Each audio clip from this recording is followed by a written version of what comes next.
నా పరిశుద్ధ పర్వతమునకు వారిని తోడుకొని వచ్చెదను. నా ప్రార్థనా మందిరంలో వారిని ఆనందింపచేసెదను. నా బలిపీఠం మీద వారు అర్పించు దహన బలును నాకు అంగీకారములగును. యెషయా 56వ అధ్యాయం 7వ వచనం. ఒక వ్యక్తి తనకు అంగీకృతమైన వానిగా చేయవలనని దేవుడు తన మందిరమునకు వానిని తెచ్చుచున్నాడు. మనము ప్రార్థనకు వెళ్ళినప్పుడు ఆయన మన వ్యక్తిత్వంను చూచుచున్నాడు.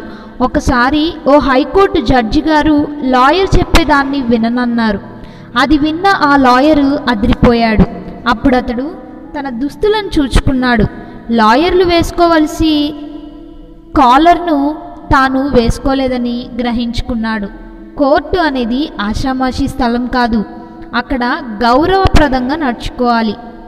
నీకిష్టమైన దుస్తులు వేసుకోవడానికి వీలు లేదు. అక్కడ అనుసరించవలసిన ప్రవర్తన నియమాలున్నాయి.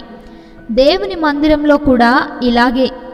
దేవుని ఆశీర్వాదాన్ని పొందే రీతిగా నీ వస్త్రధారణ లేదు. నీ పెదవులొక ప్రార్థన చేస్తుంటే నీ కన్నులు వేరే విషయాన్ని మాట్లాడుచున్నాయి. నీవు చేసే ప్రార్థన నీ కన్నులలో కనబడటలేదు. దేవుడు దాన్ని చూపుచున్నారు. మన వ్యక్తిత్వంలో ఏకాగ్రత లేదు. దేవుని దగ్గరకు వెళ్ళినప్పుడు ఆయన మన ఉద్దేశ్యములను, జీవాత్మను, శరీరమును, పరమాత్మను పరిశీలించున్నారు.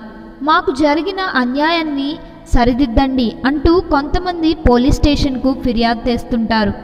అయితే వారే దోషులని తెలియచేసే ఆధారములున్న ఉత్తరం వారి జేబులోనే ఉన్నది.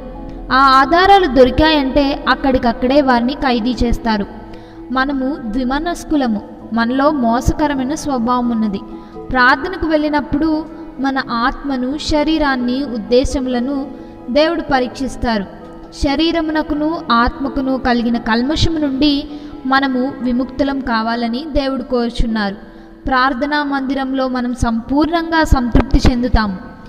ఏలియా, యెషయా, దానియేలు, పౌలుల జీవితములలో వలె మన వ్యక్తిత్వంలోని లోపములు దిద్దబడి మనము